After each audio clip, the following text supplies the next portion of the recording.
through a foam roller sequence that will just loosen up your fascia and help things to flow better. It will also help with alignment. If you have any dysfunction in the lower leg, maybe you've sprained an ankle at some point, this is really good for rebalancing your lower body. So, and we will do a little bit of upper back and then get into the back of the neck as well. So first, just start with placing the lower calf on the roller, okay, and turn the feet side to side. So see what this sensation feels like. For some people, they will feel nothing, and for some people, this will feel like enough. It depends on how tight you are, how tender things are in there. So if this doesn't feel like very much, go ahead and lift your hips up. Okay, keep your core engaged while you're lifted. Try not to shrug your shoulders up at the ears. Keep your neck long. And now I'm going to move into the mid-calf.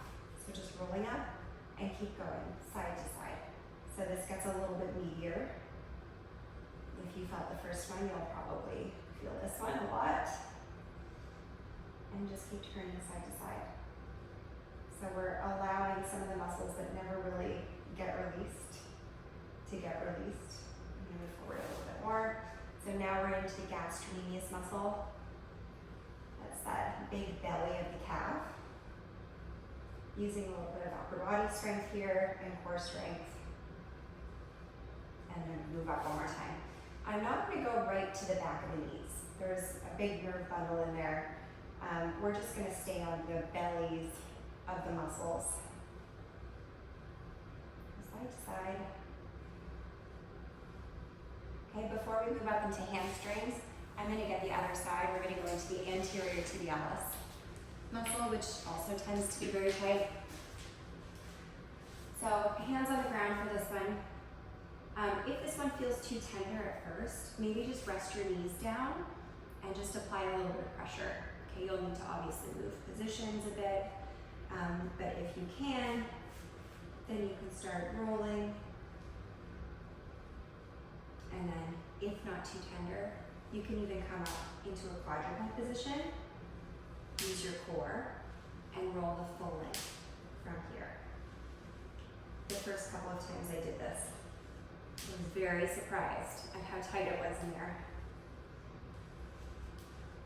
It's already a little bit better.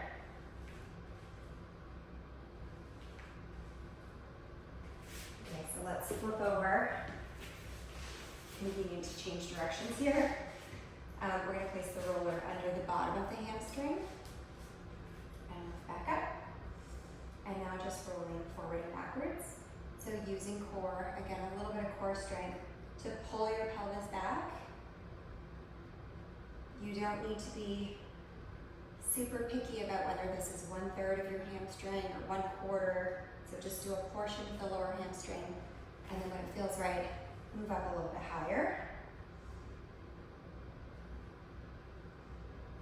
Okay, just always mindful of your upper body strength and your core supporting you here. And then we'll go right to the top.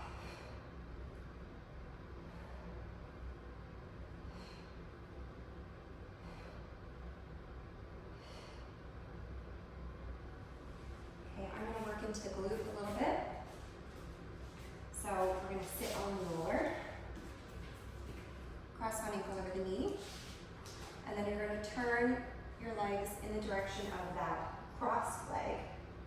Okay, so I have my left up, so I'm turning my legs to the left, and then I'm rolling over my glute at an angle. So you might feel a little bit of piriformis, middle of the glute here. You can go a little bit further. Just listen to your body. And lean into the tender points that feel like they need a little bit of release.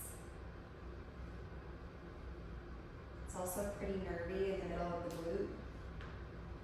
So, feel free to lighten your pressure if you need to.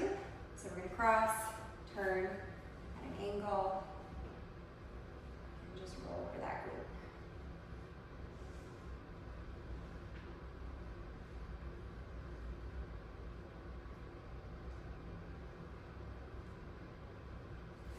I'm going to move into mid-back.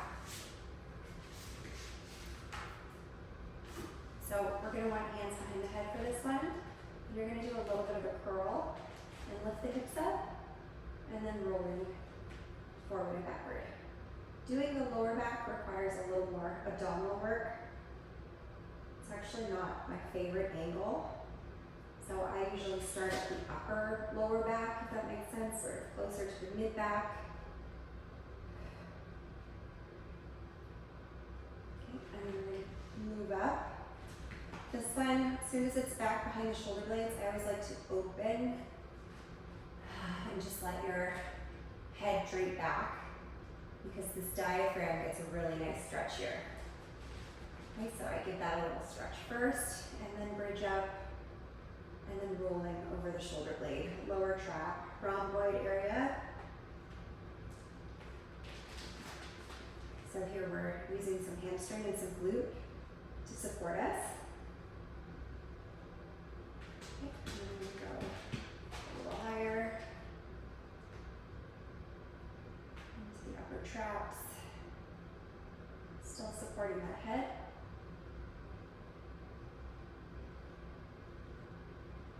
Okay, and then we're gonna skip over the neck and just go right to the bottom of the cranium. So top of the neck, and all you need to do here, get some nice just pressure release in your suboccipitals. You're just gonna turn the head side to side. So you're massaging over that kind of meaty part on both sides of the top of the neck. Okay, this area gets very tight when you're stressed. So you might want to linger here a little bit longer if you feel that that needs more release. And then we're all done. Give those a try, and hopefully you will feel loosened up.